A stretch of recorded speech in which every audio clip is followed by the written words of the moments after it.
And we're live. Hello, Cam from Arsenal Theory Podcast. Back with another live show for everyone.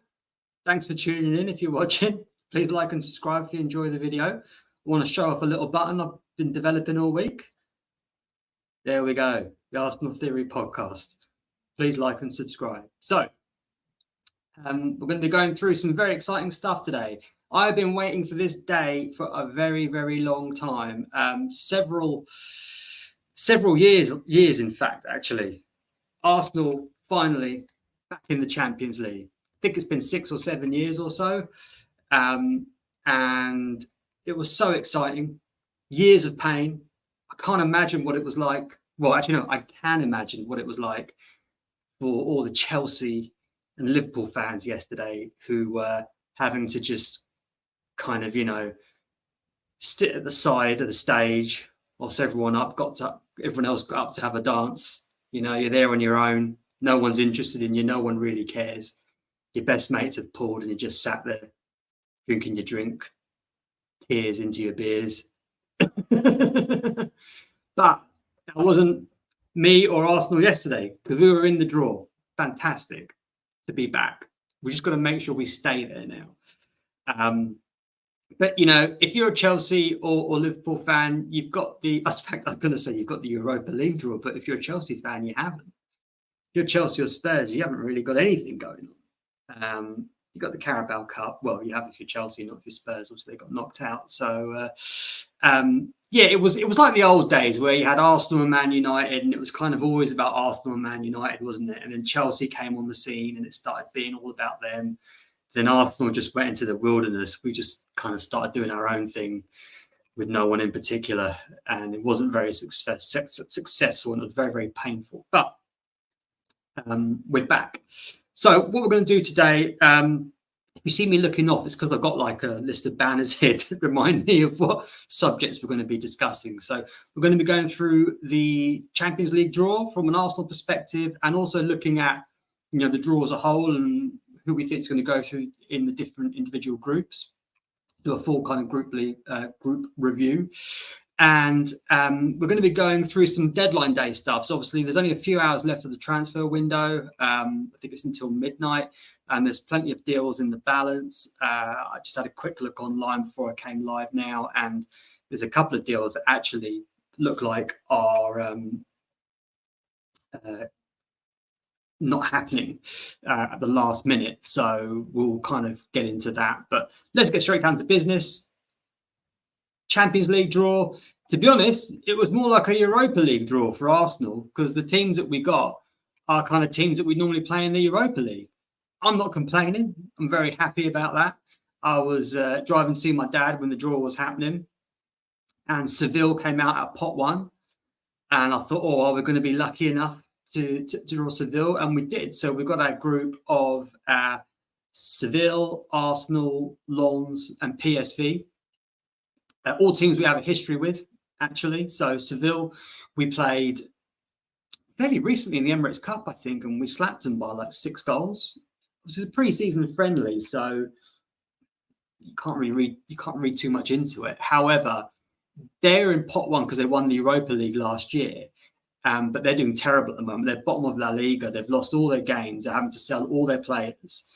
And they're really a Europa League level team. And they usually finish third in the Champions League group and then drop into the Europa League and then win that. So very good draw. Very, very confident from Arsenal's point of view on that. The next one we got is Lens, or Lens. I'm not sure how you pronounce it in France. And it's a bit of a tricky one. That at first I was quite upbeat about it, and then I didn't realise this until after the draw. But Lens actually finished 1 point behind Paris Saint-Germain, who are like the richest football team in the world. So they must be half decent. Now they've sold a lot of players, but they've also reinvested around kind of 50, 60 million pounds in their squad. So they're going to be a force to be reckoned with. And I'm not sure how they're doing in Ligue 1 at the moment, but they've invested a lot of money. They had a really great season last year, so I fully expect them to potentially cause us some problems. And the last team that we've got is a team I cannot stand. We've got quite a bit of history with them, and that's PSV Eindhoven from Holland. And, you know, whenever we end up playing PSV, you can see it, but my eyes have gone all weird now, haven't they? They're like, I'm like scowling, just kind of thinking about them. The game's always shit. Yeah, they just spoil the game, and they just seem to cause us problems. I remember years ago we had them in the Champions League in like a round 16 game, and that was when I had a season ticket at the time. They knocked us out. We got like a 1-1 draw away or something, and it was like looking good. And then they scored from a header and a corner, typical Arsenal, and we got knocked out. It was just so deflating. I just can't stand them. I think we played them recently in the Europa League as well, and it wasn't plain sailing there either. So, and another thing as well with teams, and the common theme with these teams is, yeah, they're not kind of renowned as European greats, but all the players are going to be playing for moves. Essentially, all those players are like, okay, I want to get a move to the Premier League or to a bigger Spanish team or Serie A or whatever it is. And so they're going to be going at like 200%, because if they can make a name for themselves against Arsenal, then, you know, January transfer window comes up, anything's possible. And at those kinds of clubs, every player is for sale. You know, every player is for sale. It's just depending on how much. So that's the thing Arsenal have got to be careful of here, is that missing my banners. Still new to this. Missing my banners. It's the complacency, because you could easily see a scenario where the Arsenal players are like, oh, well, look, we're well above this level, but they're not. But they'll probably think that, and then you come up against, if you're kind of like running 20% short of what you're capable of, and the guys you're coming up against are, you know, putting 120% into things because they're desperate for that move. You know, they're not getting paid a lot of money, probably a couple of grand a week or something like that. For footballers, isn't a lot.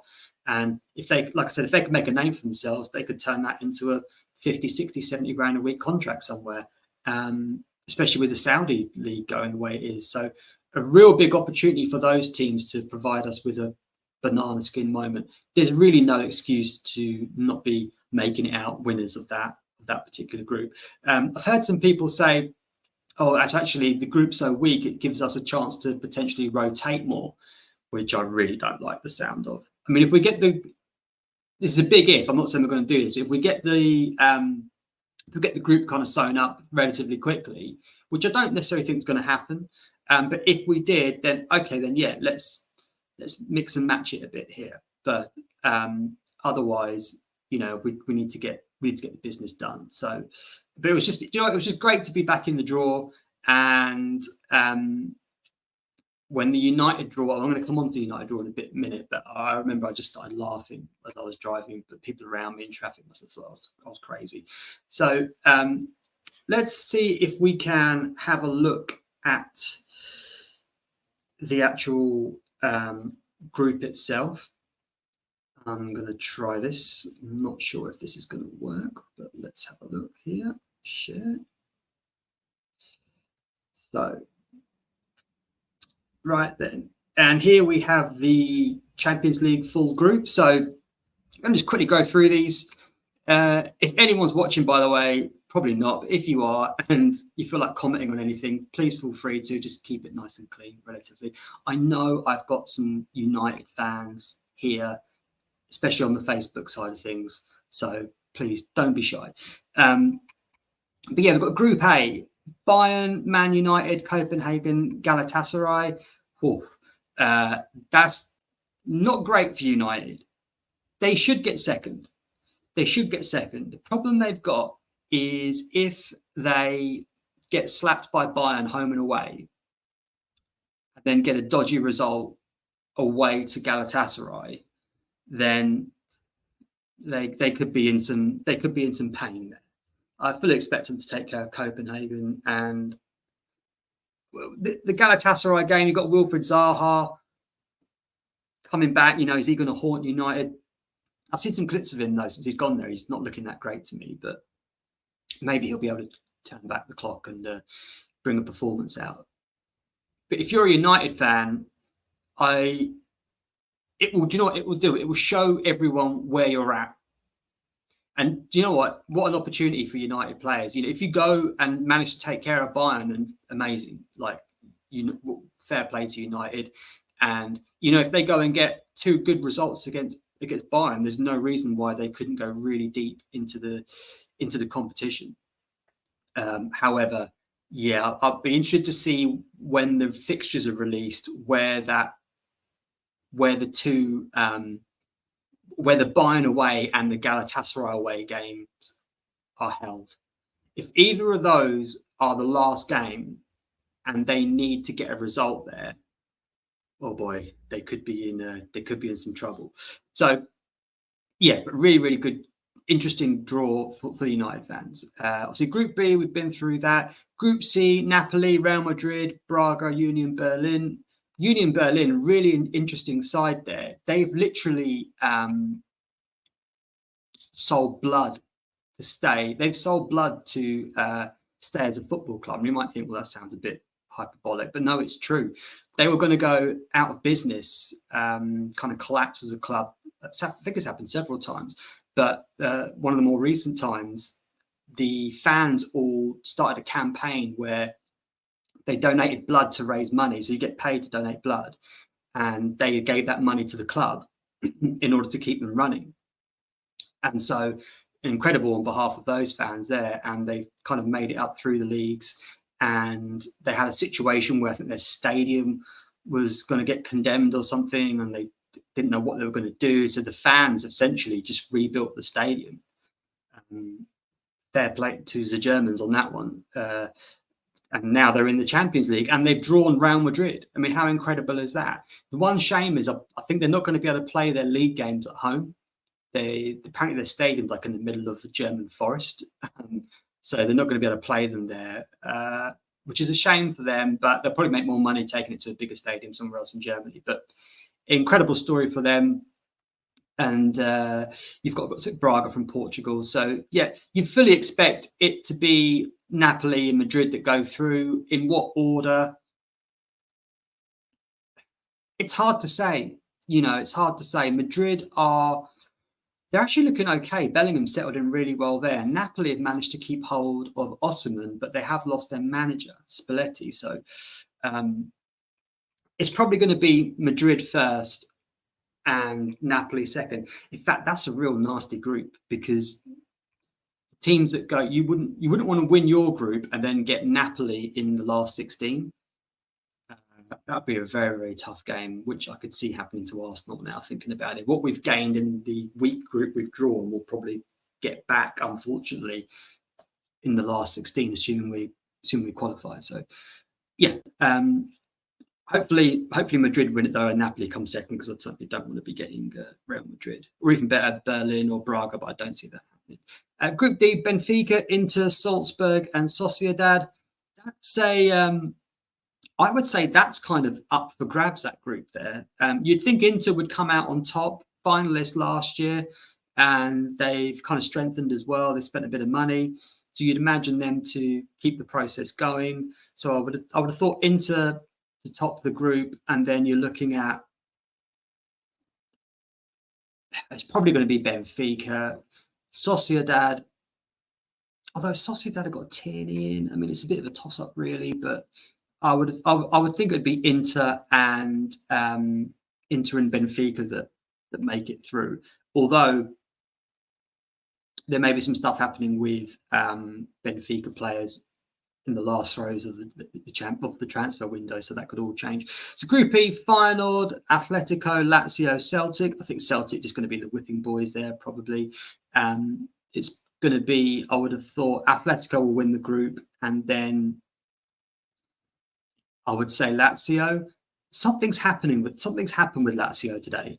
I'm not sure exactly what, but something has happened with them. I'll have to go and check up on that. But I saw them trending on. I think they've either sold someone, or I suspect they've bought someone quite big. But that's what I expect to happen there. Group F. Oh my word, the Geordies! What a draw for the Newcastle fans. I mean, what a group. I'm kind of a bit jealous, actually. And everyone's been joking, saying, they're going to go out, they're going to be hosed. And I don't really see why. I don't see any reason why they couldn't do something here.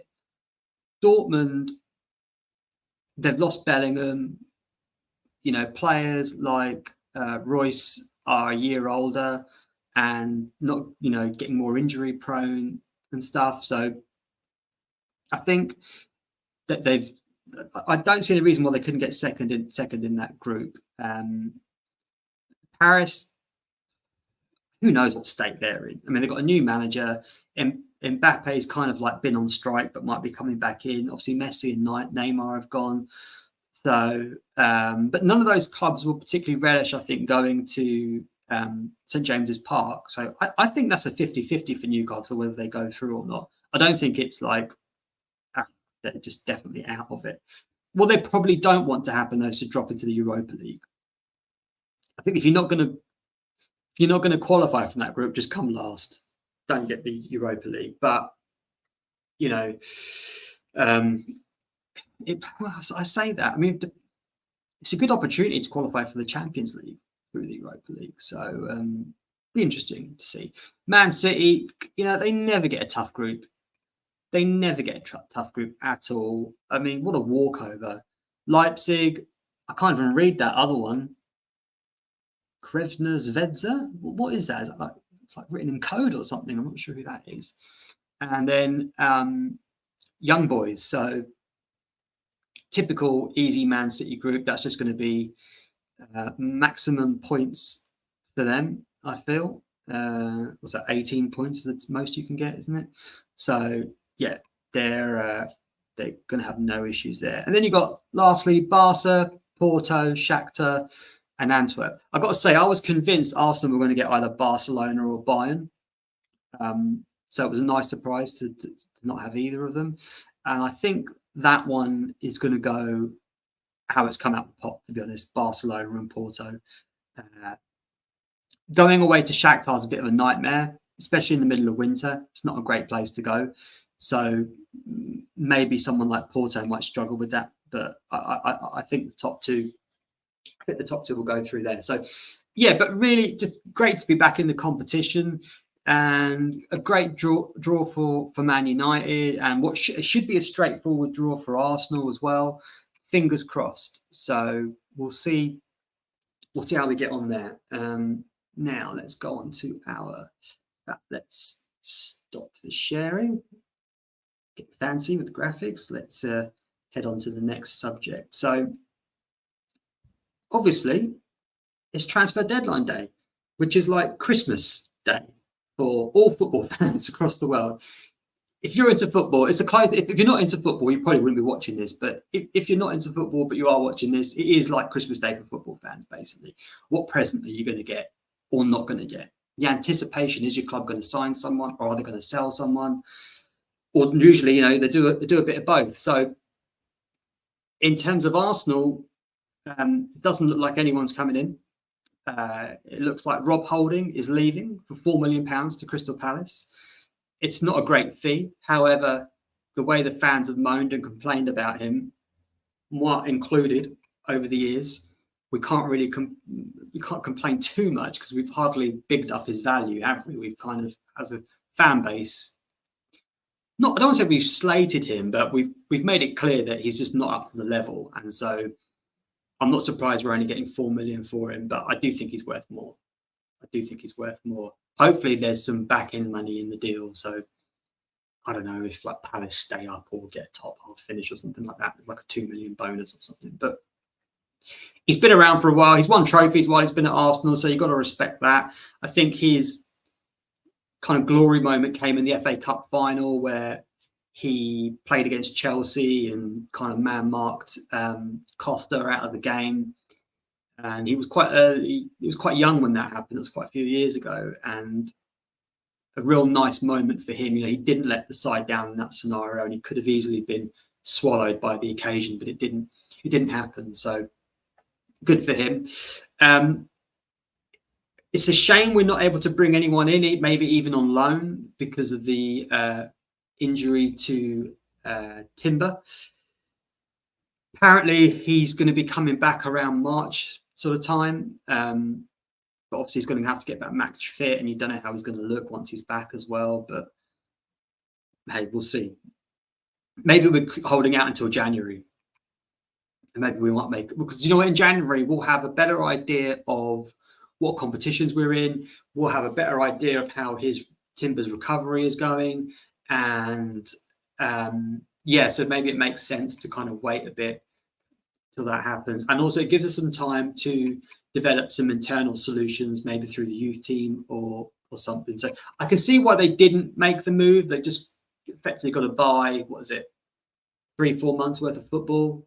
Bide their time, make it through the next 3-4 months, and then make a more informed decision. Because you can't just keep buying new players every time someone gets injured, because you're just going to end up with a bloated squad. So in terms of other outgoings, it's looking like Lokonga is heading off to Luton, which I was a bit surprised at. I thought he would have gone to a higher level team. However, he's going to play every week there, which is what he needs, and get him in the shop window. So even if it's a loan, if he plays 30 odd games there for Luton, then, and even if they get relegated, he can still shine in that team, and then hopefully we can get a good fee for him in the summer next year.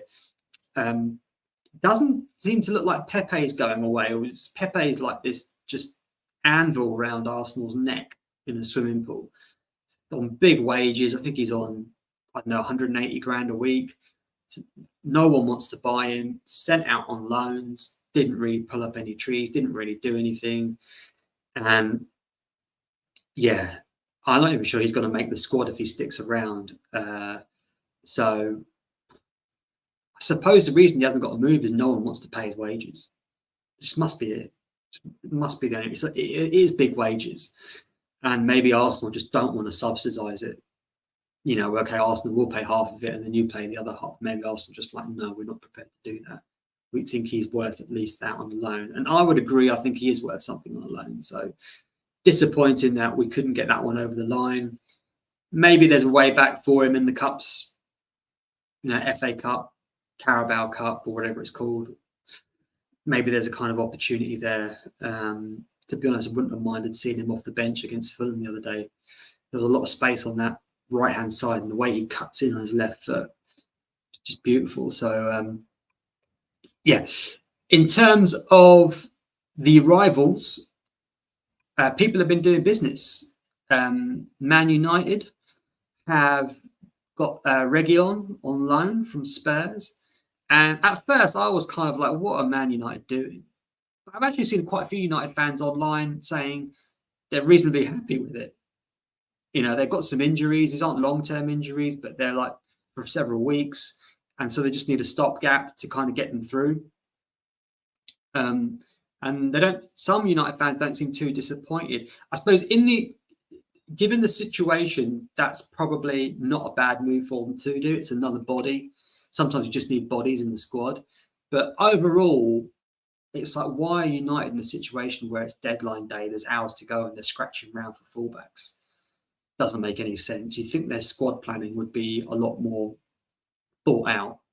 And it's not. And it's not going to be either until the takeover happens, if it does happen. I'm sure it will, but it just seems to be dragging on for ages for them. So overall, if you're a United fan, they've still got Maguire there. Tominay's still there, so he'll be playing against Arsenal on Sunday, no doubt, racking up fouls and no yellow cards. So, if you're a United fan, I'm not sure how you'd feel about the window, really. You got the striker in, but really you probably needed another striker. And the striker you bought was injured. And I've heard he's back for the Arsenal game. So there you go. Looks like Liverpool are going to keep Salah. There was no way they were going to sell him.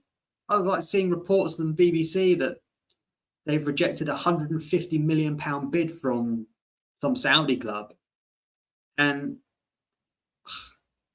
they can't do the deal, because what are they going to do? They can't replace him this late in the day. And even if they could, everyone's going to know that they've got 150 big ones burning a hole in their pocket. So they're going to get stiffed on the deal, whoever they buy. The fans would go crazy. The Scousers would go nuts. they'd all turn. They'd probably turn up at the stadium and start like protesting or something. So yeah, don't expect him to go at all. Chelsea, I can't even keep track of what Chelsea are doing. It's like, it's just a madness over there. It really, really is. He spent £1 billion since he turned up. So there was a youth player that was going to go to Burnley, but apparently that player's rejected the deal. They have purchased Cole Palmer from Man City, which actually brings me on to a separate point. Chelsea were linked with Arsenal's Smith Rowe. Now, Smith Rowe is like I consider him almost like one of my children, like in terms of the Arsenal team. He's one of my favourite players. I love this man to bits, and I really wanted to be a success at Arsenal. And then the rumours started coming out earlier this week that Chelsea was sniffing around him, and Arsenal were happy to be sniffed at. And I was not happy at all. It was making me quite angry, which is pretty pathetic, I suppose. But hey, and but then it kind of kept flipping back and forth that, yeah, Arsenal were going to do a deal. No, they weren't going to do a deal. I had a theory that there is someone at the club that leaks information, so lineups and injuries. And I started wondering, is the manager actually trying to figure out who it is by releasing certain bits of information to certain people he's suspects of being the leak? And maybe he leaked to this person that, yeah, we're interested in doing a deal with Chelsea for Smith Rowe. We had no intention of it, and just seeing if it got out. And it has got out, and maybe now he can locate the mole. But Smith Rowe is definitely staying. Arteta said it in his press conference today. Fantastic news, and hopefully he can get some minutes. Hopefully he can get some game time and crack on the thing. So Chelsea have got Cole Palmer in, £40-odd million. I mean, I don't know how many wingers they've got that can kind of cut in on the left foot, but they clearly want more, and they've got more now. Spurs are doing a deal for Brennan from Forest. I can't really talk too much about that because I don't know too much about the player, to be honest with you. But it's a big fee. It's like £44 million. So they've clearly seen something there that they like. And the deal that was supposed to be going through that now isn't, when I looked online, and in fact I'll have a look now whilst I'm talking, was in fact he scored against us at the weekend, is Paulinho. So Paulinho was looking like being a done deal to Bayern Munich. And I'm just having a look here to see if that's still off. Yeah, it looks like it's still off. So something's obviously gone wrong on that one. And yeah, that's a shame for the player. Imagine that. Imagine thinking that you're about to join Bayern Munich, playing the Champions League, Thomas Tuchel, all the history, all the drama. And then you've got to go back to play for Fulham because your deal's fallen through. That's got to be hard to take. So anyway, I think that's going to be enough because it's dinner time and the wife is waiting. We're going to be having dinner together. So got to get in there and cook that. But thanks for watching. I hope you enjoyed it. If you did, please tell your friends about this channel. And if any of you ever want to come on and talk about your football club, what you're doing, what you're not doing, what you should be doing, what you shouldn't be doing, then message me on Twitter at RedPandaCam. If you see me on Facebook, just send me a message on Facebook or place a comment in the YouTube channel. We'll figure it out. And so thanks very much. And I'll see you in the next one. Cheers. Bye-bye.